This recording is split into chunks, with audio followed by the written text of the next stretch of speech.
안녕하세요. 오늘 저희가 함께 파헤쳐볼 자료는 한 증권사 리포트예요. 자동차 부품을 만드는 한 기업에 대한 건데요.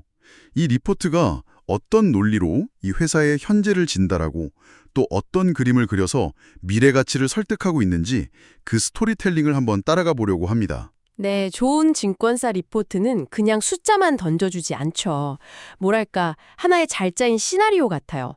이 회사가 지금 이렇게 돈을 잘 벌고 있는데 이 기술을 가지고 다음엔 이런 사업을 할 거고 그게 성공하면 가치가 이만큼 뛸 겁니다라는 그런 설득의 과정이거든요.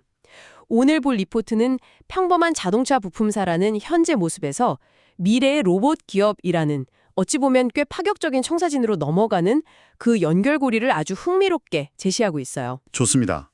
그럼 그 시나리오의 첫 장부터 한번 열어보죠.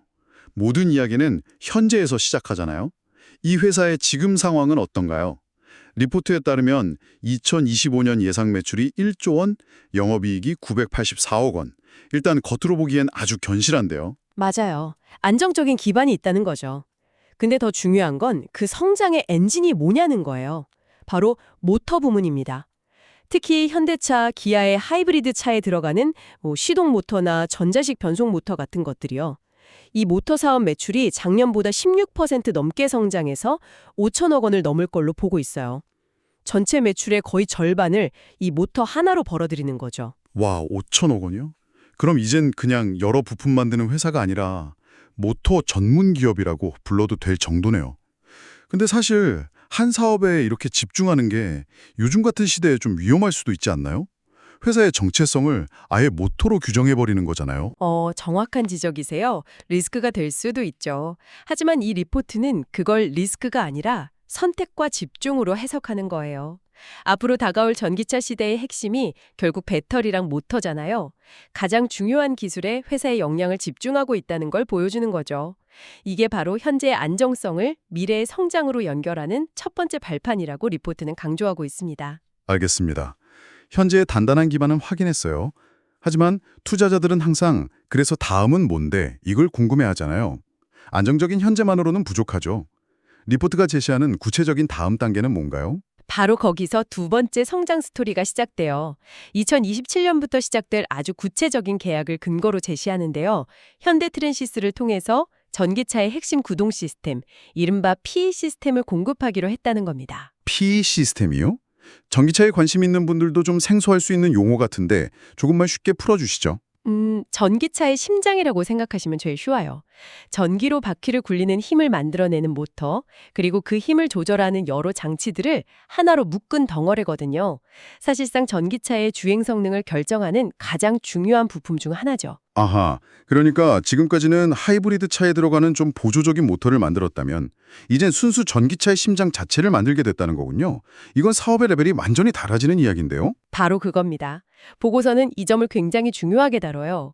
계약 물량도 무려 10년간 128만 대 분량이에요. 10년에 128만 대요? 네, 이걸 통해 모터 부분 매출이 연간 7,350억 원 수준으로 퀀텀 점프를 할 거라고 전망하고 있죠. 단순한 부품사를 넘어서 전기차 시대의 핵심 플레이어로 인정받았다는 강력한 증거로 제시하는 겁니다. 자, 여기까지의 스토리는 아주 탄탄하네요. 안정적인 현재 사업을 기반으로 전기차라는 확실한 미래 먹거리까지 확보했다. 그런데 사실 이 정도 스토리를 가진 부품사는 시장에 꽤 있을 것 같거든요.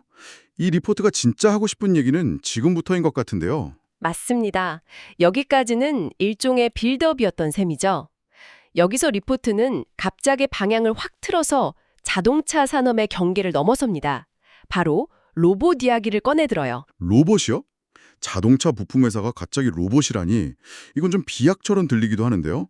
어떤 연결고리가 있는 거죠? 이게 바로 이 리포트의 하이라이트이자 가장 과감한 상상력에 발휘되는 부분입니다. 논리의 핵심은 이 회사가 만드는 자동차의 전동식 파워 스티어링, 그러니까 MDPS용 모터에 있어요. 아, 운전대 가볍게 돌려주는 그 모터요. 네, 바로 그 모터요. 그런데 최근에 공개돼서 화제가 된 보스턴 다이내믹스의 인간형 로봇 아틀라스 아시죠? 그 로봇의 관절을 움직이는 액추에이터와 이 MDPS 모터 기술이 본질적으로 같다는 점을 지적합니다. 잠시만요. 그럼 자동차 핸들을 돌리는 기술이랑 최첨단 로봇이 걷고 뛰고 물건을 짚는 그 관절 기술이 같다는 말인가요? 그게 정말 가능한가요? 네, 리포트의 주장은 바로 그거예요. 한번 생각해 보세요. 2톤에 가까운 무거운 자동차를 저속에서는 부드럽게, 고속에서는 안정적으로 조향을 하려면 모터가 아주 미세하고 정밀하게 힘과 속도를 제어해야 하거든요. 그렇죠. 로봇의 관절도 마찬가지예요. 계단을 오르거나 섬세한 작업을 하려면 똑같이 정밀한 제어 기술이 필수적이죠. 와, 그렇게 들으니까 이해가 확 되네요. 겉모습은 전혀 다르지만 그 안에 필요한 핵심 기술, 그러니까 정밀하게 제어되는 강력한 힘이라는 일종의 근육의 원리는 똑같다는 거군요. 정확합니다. 2톤짜리 쇳덩이를 정교하게 움직이는 근육을 만들 수 있다면 80kg짜리 로봇의 근육은 왜 못 만들겠는가? 이게 바로 리포트의 논리인 거죠. 막연한 꿈이 아니라 이미 수십 년간 양산하며 검증한 핵심 기술을 새로운 시장에 적용할 수 있다는 구체적인 가능성을 보여주는 아주 설득력 있는 대목이에요. 심지어 모 회사인 S&T 홀딩스도 산업용 로봇 사업을 준비 중이라 그룹 차원의 시너지까지 기대된다고 덧붙이고요. 와, 이건 정말 흥미로운 관점이네요. 그럼 이 모든 이야기를 종합해서 리포트는 이 기업의 가치를 얼마로 평가하고 있나요?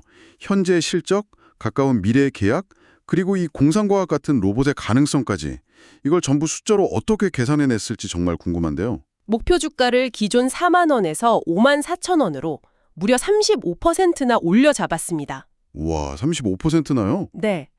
그리고 그 근거로 로보틱스 밸류를 새롭게 더했다고 명시하고 있어요.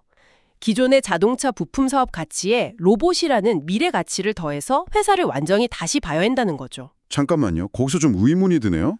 미래의 가능성, 그것도 아직 계약이 확정된 것도 아닌 로봇 사업의 가치를 어떻게 현재 주가에 더할 수 있는 거죠?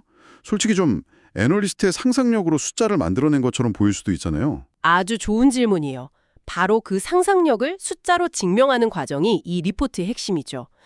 보고서는 아주 구체적인 계산법을 제시해요. 첫째, 가정을 합니다. 만약 아틀러스 로봇에 이 회사 모터가 정말로 탑재된다고 가정해보자. 둘째, 추정을 해요.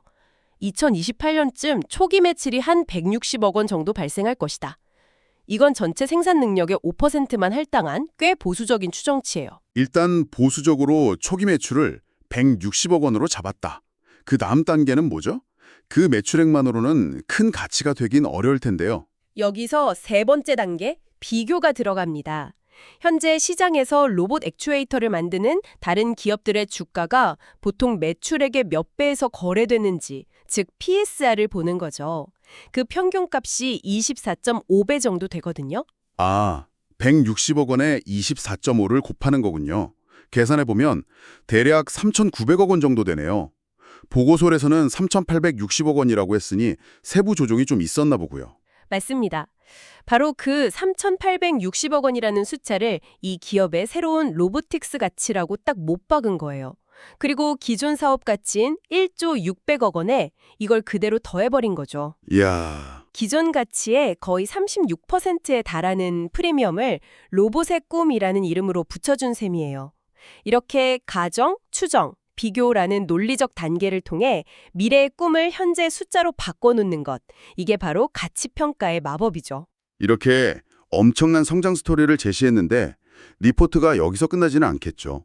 보통 이런 성장주들은 당장의 이익보다는 미래에 투자하느라 주주들에게는 좀 인색한 경우도 많잖아요. 그 점까지 놓치지 않고 챙기고 있어요. 이 모든 성장 스토리를 이야기한 뒤에 마지막으로 투자자들의 주머니를 두둑해 해줄 주주환원 정책을 언급합니다.